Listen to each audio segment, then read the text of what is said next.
want to invite you to join me in a little cup of coffee.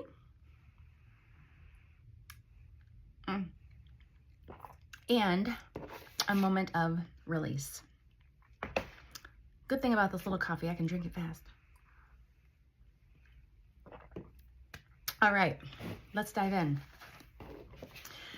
I went through the contents of this journal today, of the things to release. And was just, seeing what stood out to me. And, well, several things, but one of them that, I don't know, I just feel like talking about today is anxiety. So I haven't even read through this yet today. So I'm just going to read through just this description, and we'll see what comes to mind. We'll see what God gives me. So I have a quote here at the top that says, "The anxiety you feel is not a reflection of the world around you, but a reflection of the story you are telling yourself." That in itself is such a true statement, because if you think about it, the world around us that's happening, it's happening to all of us. So why are some of us feeling anxiety and others not? So there's got to be something about the way we're thinking about it, the story we're telling ourselves about that thing that's happening, that's causing us anxiety. All right, anxiety is a deeper, more persistent emotional state that extends beyond specific concerns and lingers even when there's no immediate problem to solve. It thrives on uncertainty, making us feel restless, on edge, or overwhelmed. Anybody feeling that? While worry is often tied to particular situations, anxiety can feel like an all-encompassing sense of unease, affecting our thoughts, emotions, and even physical well-being. If you've experienced anxiety, I'm sure you have felt that. Anxiety convinces us that if we aren't constantly thinking about potential dangers, we aren't doing enough to prevent them. But in reality, no amount of anxious thinking can eliminate uncertainty. It only magnifies it. Think about that. We think we're doing something by thinking about it and like being on alert, but all we're doing is actually giving it more attention and magnifying it. Anxiety often stems from a desire for control, pushing us to overanalyze the future and replay worst-case scenarios in our minds. It can also disguise itself as responsibility, leading us to believe that if we don't carry the weight of every possible outcome, something will go wrong. However, this constant state of alertness robs us of peace, joy, and trust, and many other things. It keeps us stuck in fear, making it difficult to embrace the present moment or believe in a future that is not defined by stress and doubt. True peace doesn't come from having all the answers.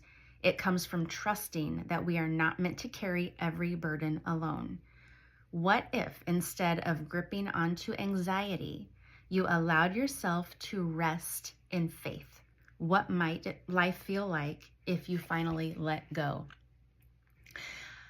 I think just the idea of letting go of anxiety can create anxiety, right? Because, oh no, what's going to happen if I don't worry about this, if I don't think about everything that can happen? There's so many things that are happening right now in the world on a large scale, in our communities, in our families, and even in our own personal lives. We have plenty of things that we can worry about, that we can drum up worst case scenarios in our minds.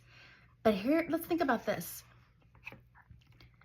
How does worrying about it, having anxiety about it, focusing on it, how does that fix or prevent it from happening? Now, we may fool ourselves in thinking, well, okay, if I think about it, if I worry about it, then I'll come up with an answer.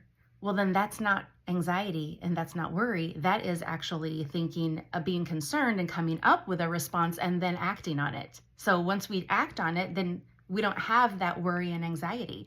So there's a difference there, right?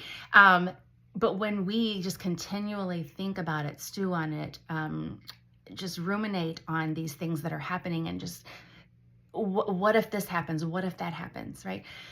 There's something I've shared in several times in my coaching and in other workshops, this saying, It's either what if, we always say what if this happens, right? But if we switch that to even if. So what if is like, oh my God, what if this happens? What if the world falls apart? What if I lose a relationship? What if, all the fill in the blank, right? You can come up with your own what ifs. But we've already acknowledged and said, and hopefully you agree, that just thinking about that is not going to prevent anything from happening, right? So if we can switch that what if to even if I lose this relationship, even if this happens, then what? Now, even if that happens, I'm still going to be able to do something, right? I still have God to pray to and to trust in and have faith that He knows what I need. He has my best interest in mind. And am I going to put my faith and trust in Him, or am I going to put my faith and trust in the things around me in this world?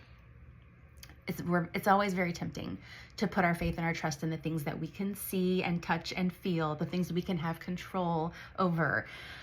But in reality, we do not have control over the things that are happening around us. We only have control over how we choose to respond. So our response can be to release that anxiety, release that worry, and turn it over to God. Trusting, receive trust, right? So when we release this anxiety, we want to receive something in place of it. So we release the anxiety and we receive this trust and this faith that we know God's got it under control. He don't need me to figure things out. He will use me. He will use you in different situations to fulfill His purposes on this earth.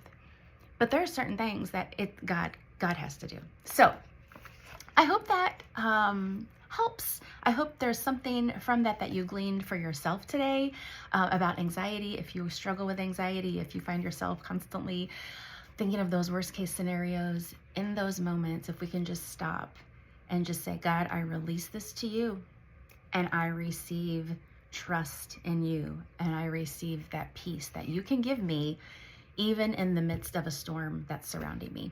All right. I hope you have a great day. Bye.